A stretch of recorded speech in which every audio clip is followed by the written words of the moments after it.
Well, good afternoon. How was the morning? I mean, I'm telling you, it was one of the most idea-rich environments I've been in a long time, and I've had 24 of you affirm that.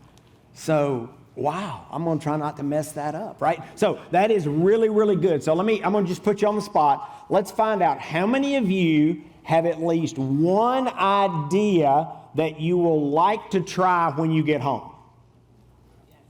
Okay. Now for those of you that didn't raise your hand, no pressure. The day's not over. The day is not over. So let me ask you this. Given what's been happening in the last 24 months in your world, is it going to be easier or harder to implement that idea? Got a couple of easiers. Anybody think it's going to be harder based on what's happened in the last 24 months? We have a room full of optimists, and I'm excited for you. Well, here's what we believe to be true, that many aspects of life, business, ministry, and nonprofit has been more difficult over the last 24 months, plus or minus. Now, it may or may not impede your ability to implement that idea, but I'm guessing it's created a little bit of stress and a little bit of strain. If we were in church, I might get an amen on that. I don't know. A little bit of stress, a little bit of anxiety. So tell me, this would be the group participation part. I know you didn't sign up for the lab, but this is group participation here. Why don't you shout out some of the things that have made the last 24 months challenging? This is the group participation part. COVID. Well, thank you. I guess that's it. There's nothing else to say. Okay. Isolation, probably due to COVID. Okay, what else? Okay, wow, let's go here. Staffing, maybe because of COVID, maybe not, but it's been an issue. Back here in the back.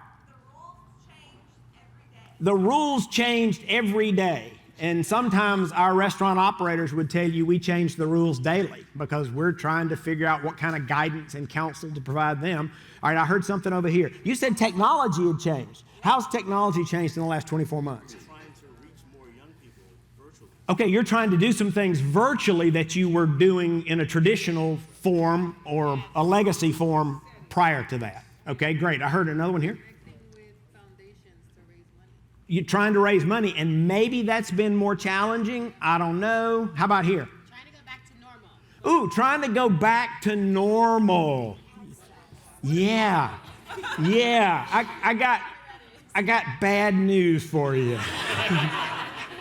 That genie is out of the bottle.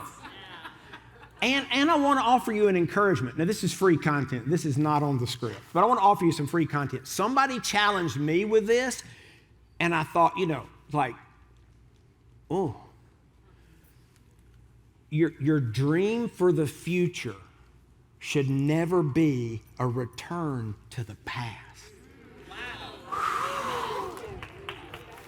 And I'm not saying that's what you were saying, because here's what, we'd love to have a big dream as we had before and pursue it with the methods that we had validated that worked. I got that.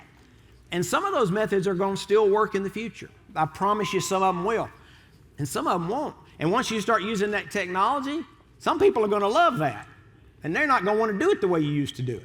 I have a friend of mine's a professor at Stanford, and they told their students they had to come back to class, and a bunch of them said, nope. Like, we like it on our time. We can stream it and record it and play it back. And so a lot of that. Sometimes the world's not going to want to go back to the way you did. Let's hear one or two more. Hands in the back, over here. Mentoring. Okay, how's that changed in the last 24 months? Okay. They used to come to the school, and now you got to figure out another way to do it. Yeah, Zoom. Yeah, I'm still trying to figure out the unmute button on Zoom. Am I the only one? It's the people say, you're on mute. Right here. I was saying Cost? Rising cost? Sure. Okay. All that's true. And if we went on and prolonged this, At some point, you're going to probably shift to some more personal stuff, which is fine. I'm glad you didn't have to share that, but I think some of that's there. Somebody mentioned loneliness, isolation, stress. There's complexity, competing priorities, access to resources. Okay, so pre-COVID, my team started trying to do what we've done repeatedly over the years. We try to figure out what are the current and near-term problems that leaders are facing, and we see if we can add value and help folks on that journey. So pre-COVID, we heard a lot of the stuff that you just mentioned. Now, we may forget that, and COVID, I think, certainly exacerbated it and magnified it. But we were discovering this pre-COVID, and we said, okay, what is all this stuff, this busyness and complexity and competing priorities and resource scarcity? You can make your own list. And we decided to call it quicksand. I don't know if that word picture works for you or not, but we said, let's just call this quicksand, because there are several things we know about quicksand. One, nobody goes there on purpose. I don't think. I've never met anybody that went there on purpose. We also know that once you're in it, you can feel helpless, you can feel hopeless, you can feel lonely, you can feel like your actions aren't making a difference. In fact, if you flail, you're going to go down faster. And so we said, okay, let's try to help leaders with this issue of quicksand, having no idea that COVID was coming. But pre-COVID, there was a lot of quicksand. Let me just illustrate a couple of points. Pre-COVID, you were tapping, swiping, liking, or doing something with your phone on average 2,617 times a day, if you're average. Some of you are overachievers. You're getting or receiving, receiving is getting, you're receiving or sending 94 text messages a day, if you're average. And there are 432,000 hours of new YouTube content every day. Now, you wondered why you couldn't watch all those cat videos, because it is literally raining cat videos. That's 432,000 hours per day. One more, because this list could be long as well, of the quicksand that existed pre-COVID, is distractions. Now, some of you got your black belt in being distracted. The research indicates that if you work in a traditional office environment, which, what is that anymore? But this, again, was pre-COVID, that you would be interrupted on average every 3 minutes. Now, some of you are going, yeah, that's about right. And so what do you learn to do? You learn to cope, and that's just part of your deal. Well, here's the dark side of that coping. The psychologists tell us that on average, it takes 20 minutes for you to regain the focus and mental acuity that you had before the distraction. So some of you are playing through this with me. If you get interrupted every 3 minutes and it takes you 20 minutes to recover mentally, then there is a strong possibility you could go through your entire day and never have the level of focus that you had the moment you walked in. Isn't that crazy? So we're beginning to identify, we're making a case. Yeah, this quicksand is real, it's legit, it's impeding a leader's impact. And that's what we wanted to try and help leaders scale.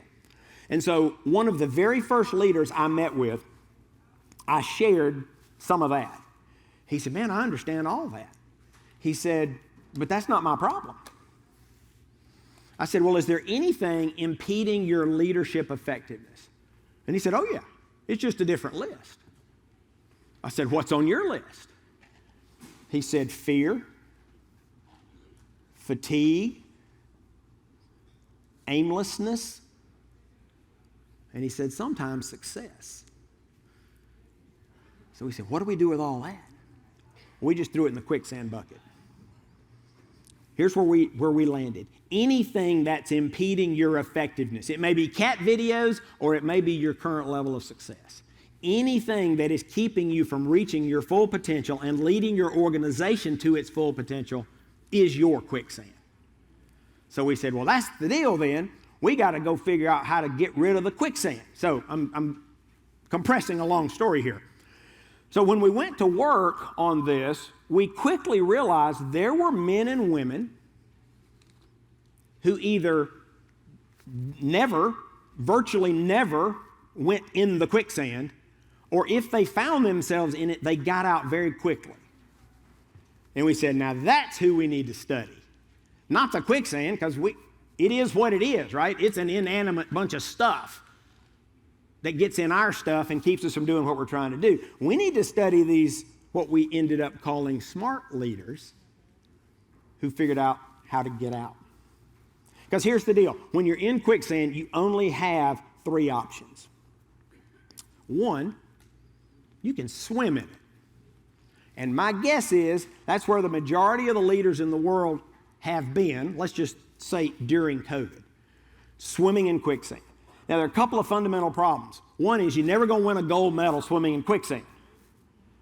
You just can't. I mean, you know how to lead, and so you just keep leading, which there's part of that that's admirable.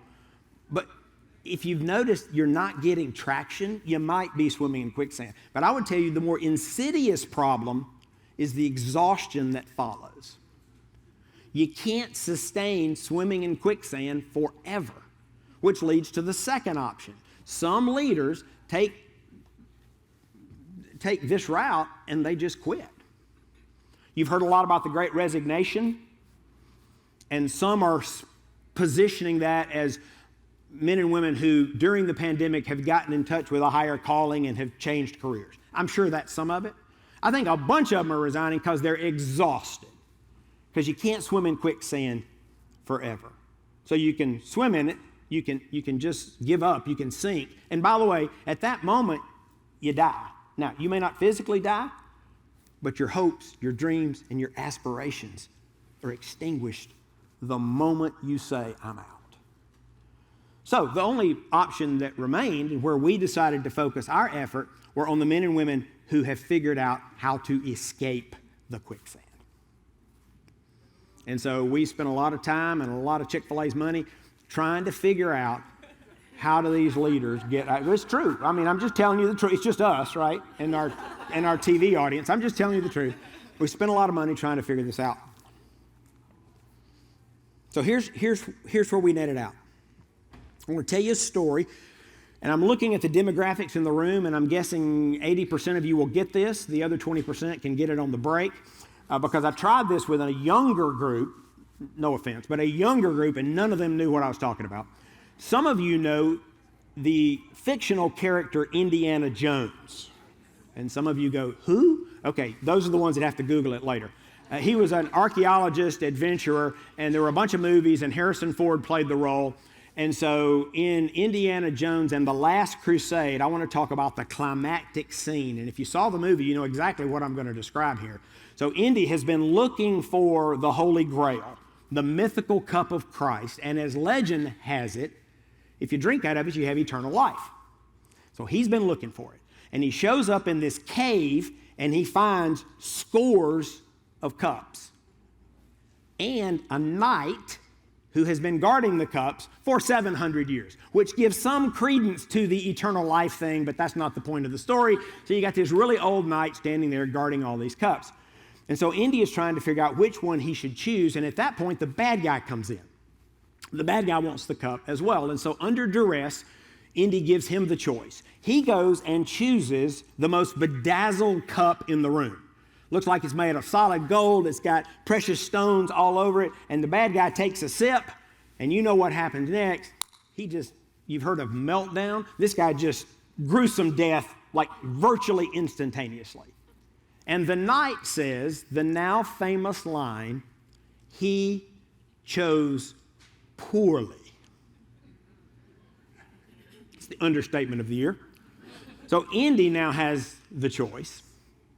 And he has a different set of decision criteria. So he goes over and chooses what looks to be a hand-hewn wooden cup. It's very simple. And he said, that's the cup of a carpenter. And the knight says, you have chosen wisely.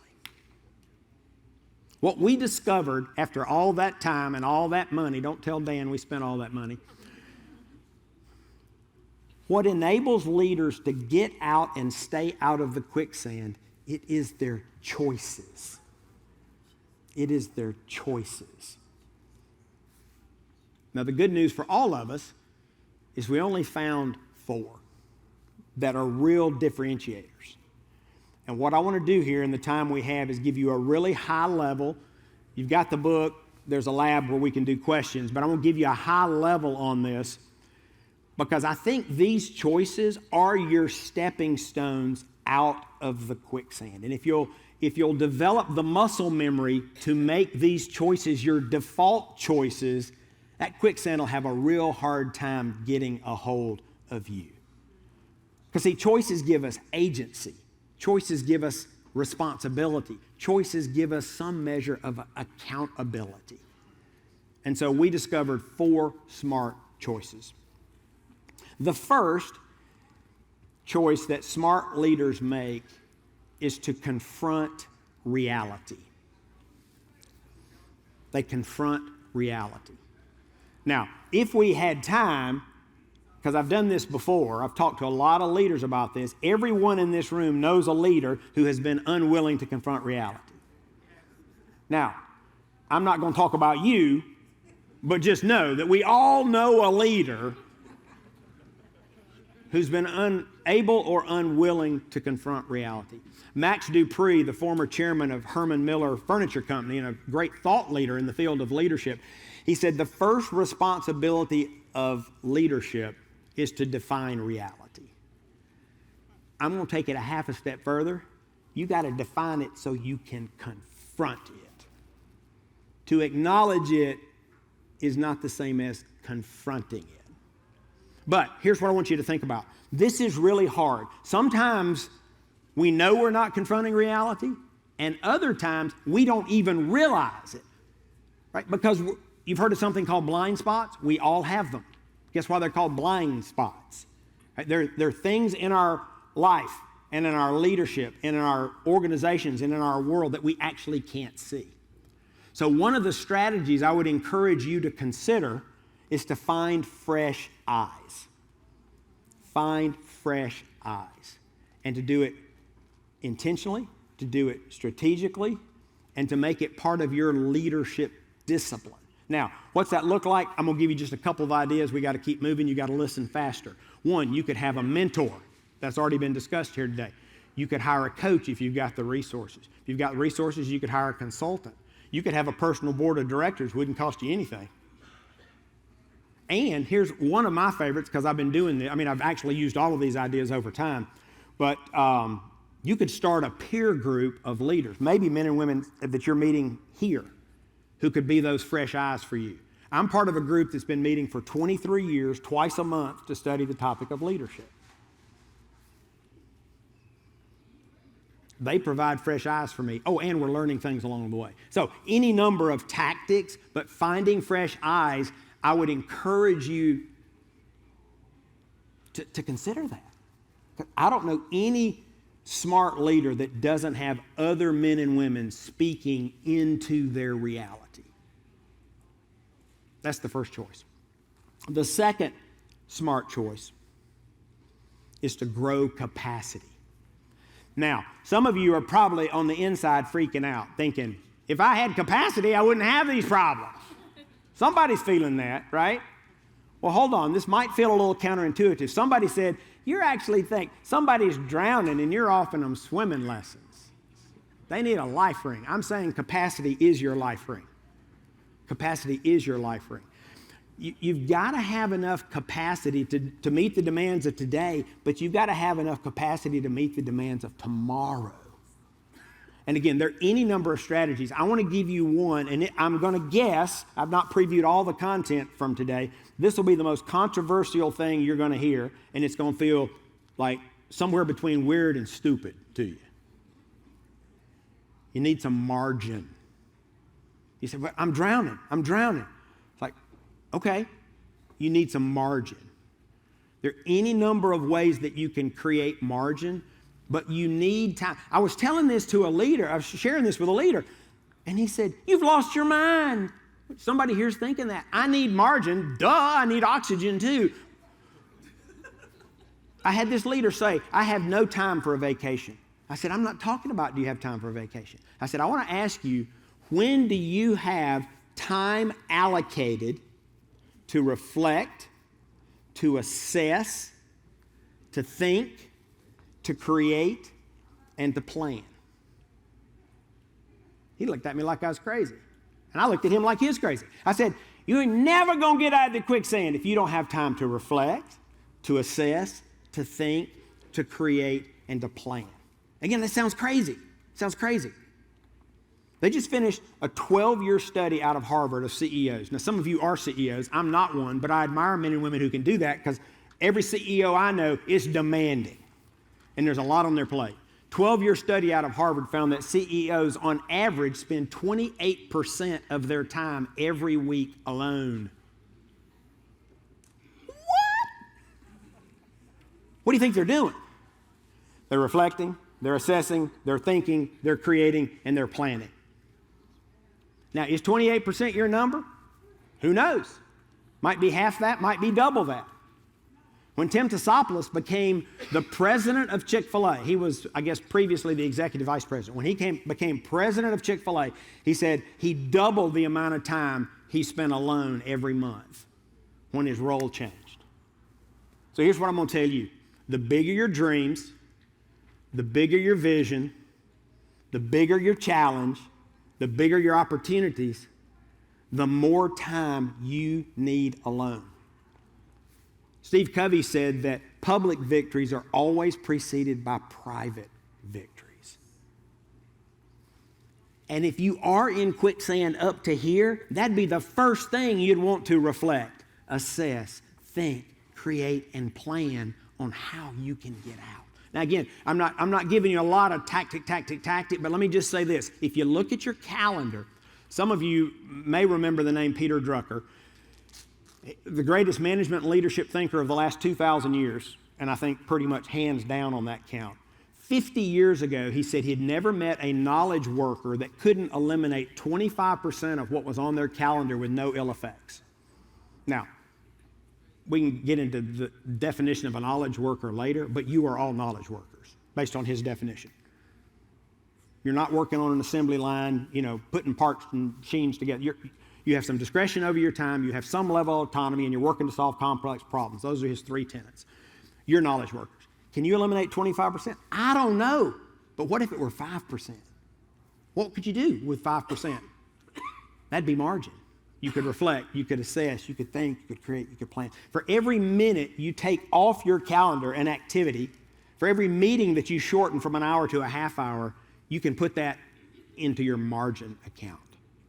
So my challenge to you is next week, start with 1 hour. If this is not part of your normal leadership discipline, find 1 hour next week. 1 hour.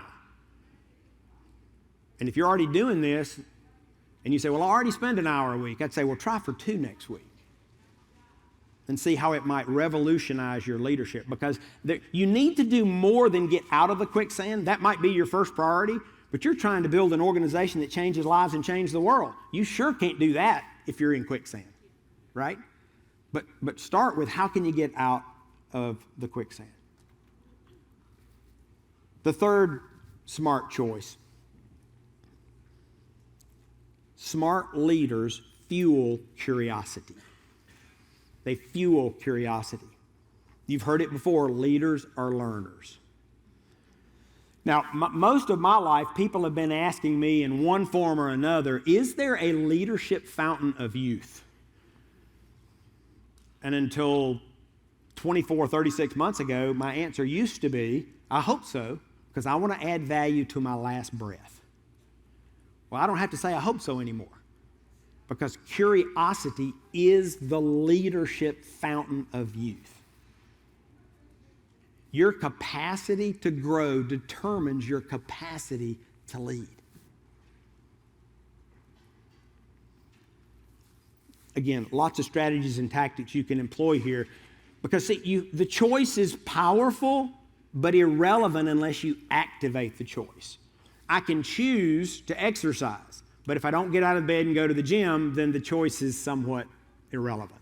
So in each of these choices, you've got to think about how can I make good on this choice. So let me give you one quick idea on this fuel curiosity. In the book, we call it Ask, Don't Tell. Jim Collins, of Good to Great, Built to Last fame, is a friend of Chick-fil-A. He's spoken at several of our events. And in front of about 7,000 of us a few years ago, he said, hey, I want you to think about your question to statement ratio. How many questions you ask in a day compared to how many statements you make. And he said, I want you to double the number of questions. We're all going, double the number of questions. And while we were still thinking about it, he said, and then double it again. The more questions you ask, my bet is the better you'll lead. There's so many benefits from asking questions. If you're not a student and a collector of questions, man, I think you should. And you'll have this whole bag, and you'll say, oh, this might work here. And if it doesn't, put it back in the bag and use it another day and try something else. The more questions I ask, the better I lead. So that's very practical, very tactical. Think about how many questions you ask. It'll do more than fuel your curiosity. It'll help the people around you grow as well. The fourth and final choice that all smart leaders make is they choose to create change. Is that a choice? It is a choice, because I know men and women who make the first three choices and they're not worth a bit as a leader. See, some leaders look at change as the enemy or change as the problem. It's like change is your job. You're supposed to take people and organizations from here to there. Everything you do is about change, right?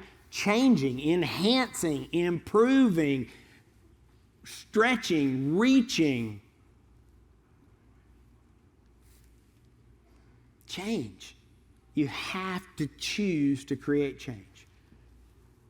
Again, that may sound weird, but you know leaders that are unwilling to create change. And we've all been there. We've been that leader that you knew what reality was, right? And you probably had the capacity to deal with it, and maybe you'd had sufficient curiosity and you kind of knew what your options were. You got all that stuff, check, check, check, check, and it came time to pull the trigger and you just didn't want to do it.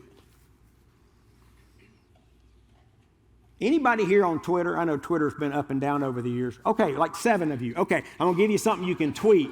That's okay. When Musk takes over, everybody's going to get on Twitter. Let me give you something you can tweet.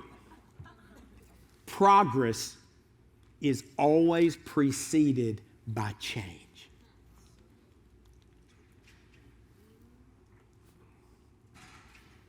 If I want to get in shape, I got to do something different. If a student wants better grades, they got to do something different. If a relationship needs to be strengthened, somebody's going to do something different.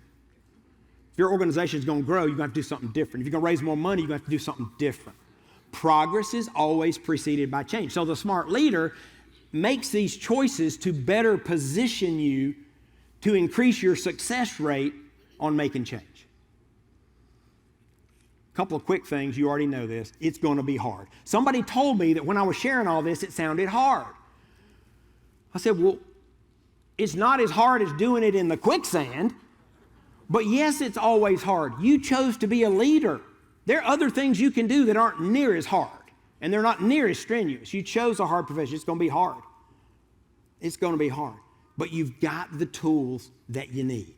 You may not have all the resources, but you start making a list of the tools at your disposal, things such as measurement and accountability and recognition. It's like, oh, are those change tools? Sure, those are change tools. Any number of tools you've already got. So those are the 4 smart choices. Confront reality, grow capacity, fuel curiosity, and create change. Did I get that right? It took me a second. I got that. There they are. There they are. Okay. Closing story.